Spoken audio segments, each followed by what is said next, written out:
What if the greatest battle in history happened with no armies, no weapons, and no witnesses? No crowds cheering, no disciples watching, just one man, alone in the desert, hungry, exhausted, tempted. Before Jesus healed the sick, before he walked on water, before he carried the cross, he faced a struggle that would test everything, and the outcome of that struggle would change the course of human history forever. This is the story of Jesus in the wilderness. Jesus had just experienced an incredible moment. He was baptized by John the Baptist in the Jordan River. As he came out of the water, the heavens opened. The Spirit of God descended like a dove, and a voice from heaven declared, "This is my beloved Son, in whom I am well pleased." Imagine hearing that. A moment of divine affirmation, a moment of victory. But then something unexpected happened. Instead of leading Jesus to comfort, the Spirit led him into the wilderness, not to celebrate, not to rest, but to be tested. The desert stretched endlessly in every direction, scorching heat during the day, cold darkness at night, no food, no crowds, no support, just silence. And Jesus remained there for 40 days and 40 nights. 40 days without food. Most of us can barely imagine it. Every step would have felt heavier, every breath more difficult. His body was weak, his stomach empty, his strength fading. And that's exactly when the enemy appeared.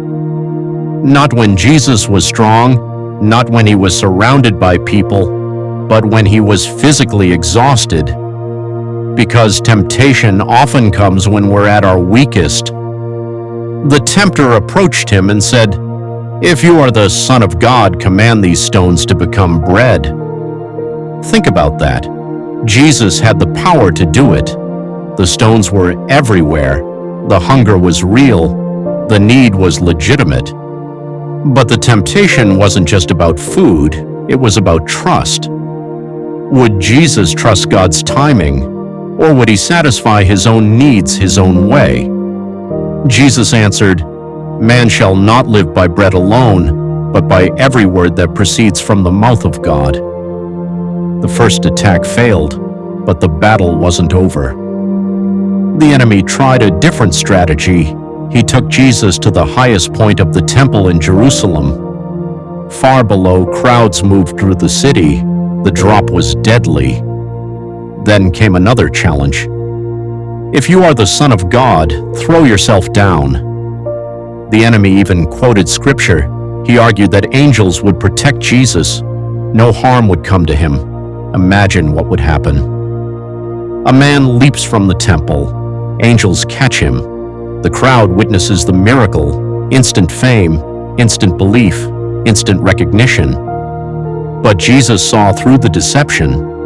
Faith doesn't demand that God prove himself. Faith trusts him without demanding a performance. Jesus responded, "You shall not put the Lord your God to the test." Again, the enemy failed, but one final temptation remained, the most dangerous one of all.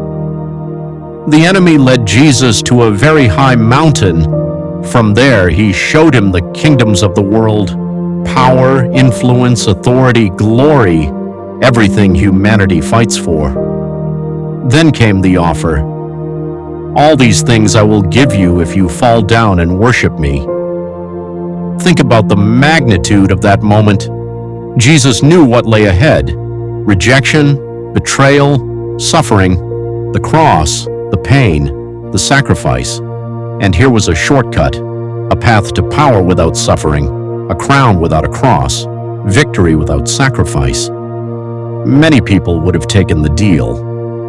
But Jesus understood something profound. A shortcut to success that compromises truth is never worth taking. So he answered firmly, "Away from me, Satan, for it is written, 'Worship the Lord your God and serve him only.'" At that moment, the battle ended. The enemy departed. and angels came to minister to him. The wilderness had done its work. Jesus had overcome. This isn't just an ancient story, it's our story too. Because the same temptations still exist today. The temptation to satisfy immediate desires instead of trusting God's timing. The temptation to demand proof before we believe. The temptation to take shortcuts to success. The temptation to gain the world while losing our soul. Jesus faced every one of them, and he won, not for himself alone, but as an example for all of us.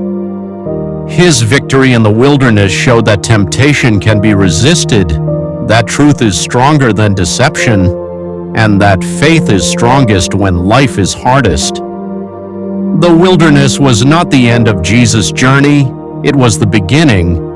After the desert came miracles, after the struggle came ministry, after the testing came purpose, and perhaps that's the lesson we all need to remember. Sometimes the greatest preparation happens in the wilderness. Sometimes the hardest battles happen where no one can see them. And sometimes the struggle you're facing today is preparing you